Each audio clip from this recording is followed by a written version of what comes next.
Hey, I'm Charles Billingsley, and I'm sitting here in the CCM Cafe. Well, I started off as a solo artist right out of college. It was a long time ago, May 24th of 1992, which is coming up now on my 30th anniversary of doing this. And was solo for about a year and a half, and I ended up opening for a group called New Song, who had lost a member. And they asked me if I would join them along with another guy named Russ Lee. And they were kind of going from this kind of Southern Gospel quartet to this more contemporary super band type situation.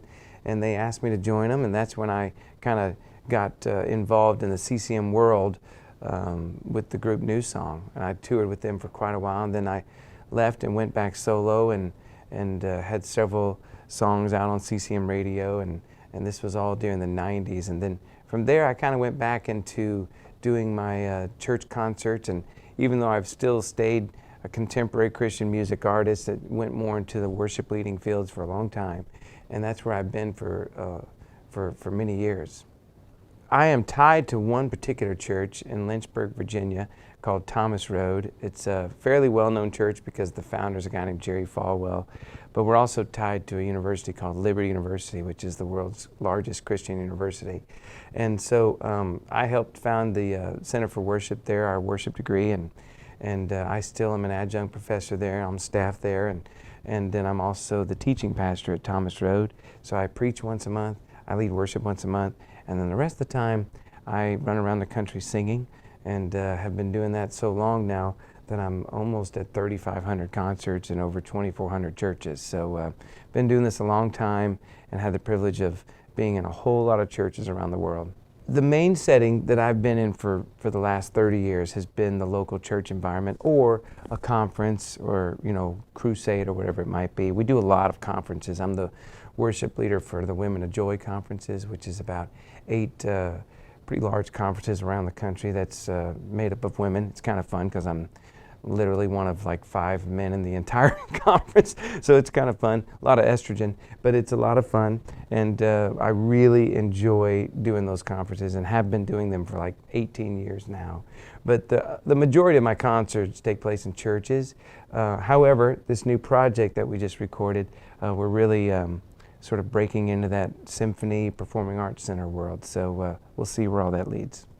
This new project, Shadow of Your Smile, is 15 songs. It's the longest, biggest record I've ever done, and it started off just as sort of a way of creating some songs to sort of break into that little world, and really didn't even know if it would be a full record project. Well, the more we kept recording and arranging and doing, it just seemed like it all sort of had this congruency to it, and so we put together this record. And it's 15 songs of great classics. There's one original on there that I wrote to my wife, but the rest of them are well-known classics that most anybody, even in the CCM world, would know, because they're songs our parents and even a lot of us grew up hearing.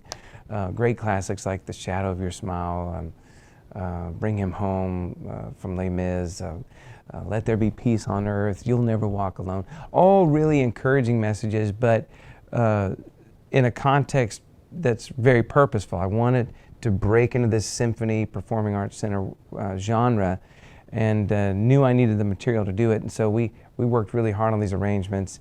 And the whole reason I'm doing it is simply because I am just itching to sing in front of a new audience. I've been singing in churches for 30 years, and I love it and will continue to do it.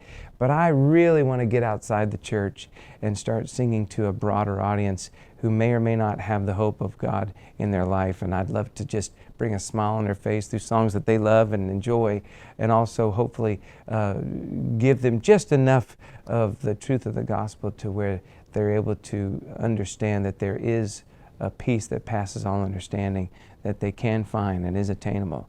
What's fun about this genre of this record that I just did is that it's timeless music. So even as I age, I don't think I'll age out of this style or these songs. And that's kind of fun, because even though I've done a lot of pop records and been a part of pop culture as far as the sound of the record goes, I'm really enjoying this nostalgic classic sound because it never gets old. It just never gets old. Well, I'll give you, there's one song off this project in particular that I've been singing just about everywhere I go. It's the old classic. The first time I heard it was Elvis Presley's version, You'll Never Walk Alone.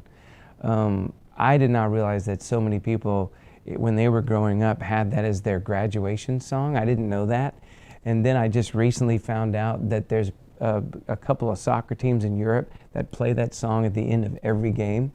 That song means a lot to a lot of people. I believe it originally came out of the show Carousel. But in this day and age, with all the depression, with all the pandemic, with all the stuff going on, with the war in the Ukraine, I feel like the message of that song is, again, timeless.